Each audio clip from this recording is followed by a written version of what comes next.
A dor é a causa mais frequente de incapacidade e sofrimento que impede a qualidade de vida de aproximadamente 30% da população mundial.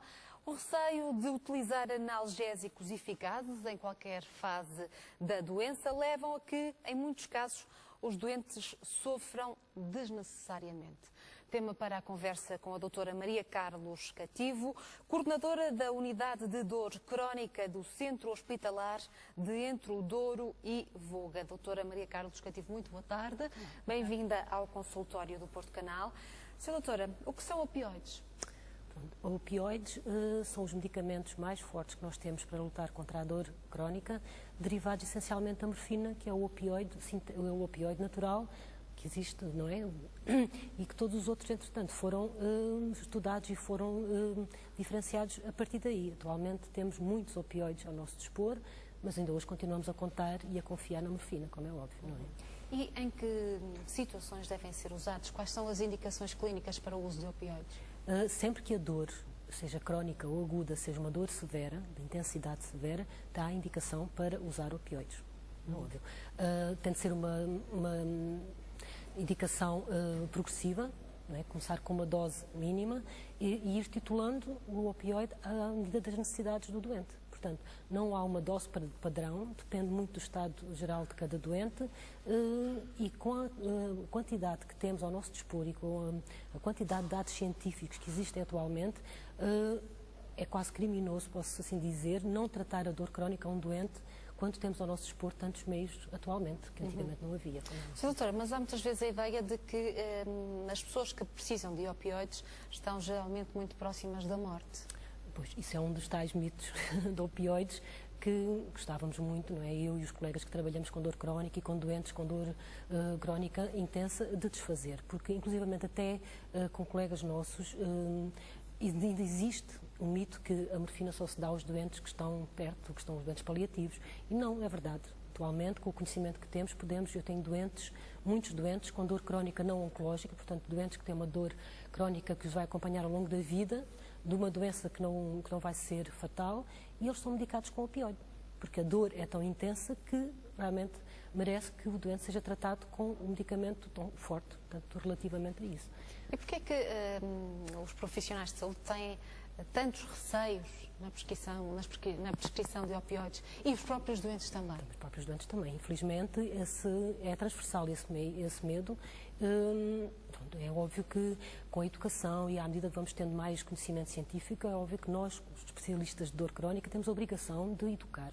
Tanto fazer formações para os nossos colegas, e aliás fazemos formações específicas todos os anos, várias vezes por ano, e inclusivamente também com os doentes. Portanto, dar a ideia que não é uma medicação que só se dá quando a pessoa está para morrer, é uma medicação segura, é eficaz e temos muitas formas ao nosso dispor atualmente. Antigamente não havia, não é? Havia só a morfina em ampolas, que era muito difícil de conseguir e de prescrever. Atualmente temos morfina oral, temos morfina em patches, em pensos transdérmicos, temos morfina de libertação lenta, morfina de libertação rápida. Portanto, temos ao nosso dispor toda uma panóplia de opioides e várias maneiras de dar, que é só escolher e só adequar aquela que é a melhor e a mais indicada para aquele doente que temos na nossa frente. Portanto, temos de dizer que existem ideias pré-concebidas e existem mitos que vão constituir barreiras no tratamento da dor.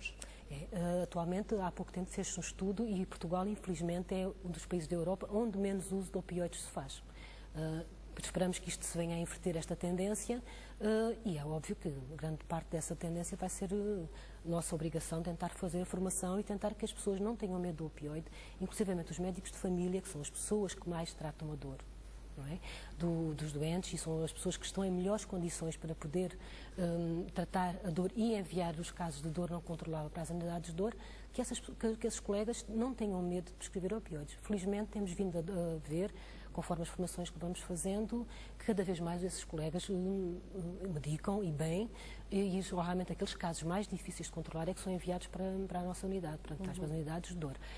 Isso já é muito bom, mesmo assim ainda estamos na cauda da Europa no uso de opioides.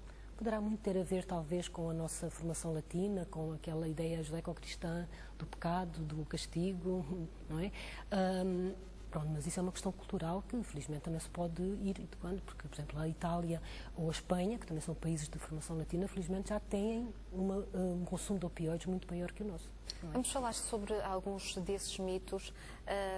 Pensa-se que os opioides causam dependência? As pessoas que recebem opioides ficarão dependentes. É verdade ou não? Não. Se a pessoa tiver uma dor forte que justifique o uso do opioide, nunca irá ficar dependente do medicamento enquanto houver dor. A dependência é o uso do opioide quando não há dor. Isso é que é dependência, não é? Eu, nos 20 anos de prática que tenho, nunca tive um caso desses. Nunca tive nenhum doente que tivesse ficado dependente do opioide, quer dizer que o usasse sem ter dor. Não é? A dor é um estímulo de tal maneira forte que obriga a essa medicação e dificilmente o doente terá uma dependência psicológica, não é? A dependência física existe. Quando a dor desaparece ou é tratada por qualquer outra razão, podemos começar a reduzir a dose e para o doente não ter nenhum síndrome de abstinência, não é? Grave, e o doente, quando não tem dor, não fica com necessidade de fazer o opioide. É óbvio que temos de estudar o doente que temos na nossa frente. Se o doente já tiver um passado de dependências químicas de qualquer ordem, seja alcoólica, seja química, é óbvio que é um doente de risco e temos de ponderar muito bem o uso do opioide nesse doente. Mas, claro, cada caso é um caso e tem de ser estudado um a um e especificamente, como é óbvio. Portanto, então as doses certas de opioides para o controle da dor vão depender também de indivíduo para indivíduo. Completamente. E da doença, do estadio da doença e da sensibilidade de cada um. Inclusivamente, se o doente tiver já feito, por exemplo, muitos tratamentos, se tiver problemas, por exemplo, de absorção a nível gástrico ou intestinal, como acontece, por exemplo, como o caso que foi aqui falado sobre o cancro coloretal, é óbvio que nos dá algumas indicações sobre o uso mais adequado. Mas para isso fazemos uma manobra muito simples no início, que é titular o opioide. Na unidade, o doente que está virgem do opioide, portanto, que nunca fez uma medicação opioide, faz uma titulação com morfina diluída, que pode ser feita ou endovenosamente ou subcutâneo, e vamos ver qual é a dose que o doente se sente confortável. Há também a ideia de que a morfina e outros narcóticos aceleram o processo de morte. Isso é exatamente ao contrário. A dor crónica severa não tratada, esse sim acelera o processo de morte. Porque o doente que tem uma dor crónica que não é tratada não come, porque a dor não deixa, não dorme em condições porque tem dor e o estado geral agrava-se muito mais depressa do que se tiver a dor controlada. Além de que nós sabemos atualmente, com os dados de pesquisa que têm havido ultimamente, das investigações que se têm feito, que a dor crónica controlada por longos períodos deixa sequelas, deixa cicatrizes a nível do sistema nervoso central, que nunca mais vão desaparecer. E isso sim é que é prejudicial ao doente. E existem, aliás, os opioides têm efeitos secundários. Há quem diga que são perigosos. Não são perigosos, mas podem ser incómodos. E a nossa obrigação, quando prescrevemos um opioide pela primeira vez, é prevenir que eles apareçam. Sabemos que os efeitos secundários mais comuns da prescrição do opioide portanto, as náuseas e vômitos. Isso é praticamente transversal a todos eles e temos de prevenir. É fácil prevenir com um antiemético que se prescreve ao mesmo tempo que o opioide, que na primeira semana normalmente resolve o problema e o doente pode continuar a sua medicação sem necessitar. A obstipação é outro efeito secundário do opioide, que também é facilmente tratável e deve ser tratado logo do início. Em relação à sedação, ou pelo menos à sonolência, que muitas vezes a família tem muito medo, que o doente adormeça e nunca mais acorda, ou durma muito e não dê acordo, ou que não coma porque está a dormir muito, muitas vezes, se a dose for excessiva, é óbvio que isso pode acontecer. Mas também temos de nos lembrar que muitas vezes, quando damos uma medicação dessas a um doente, o doente já não dorme há muito tempo pela dor. E quando é minimamente aliviado, aí sim, muitas vezes dorme um dia seguido, porque entretanto sente-se melhor e já não tem dor. Mas é uma questão de arranjar um balanço e estar atento.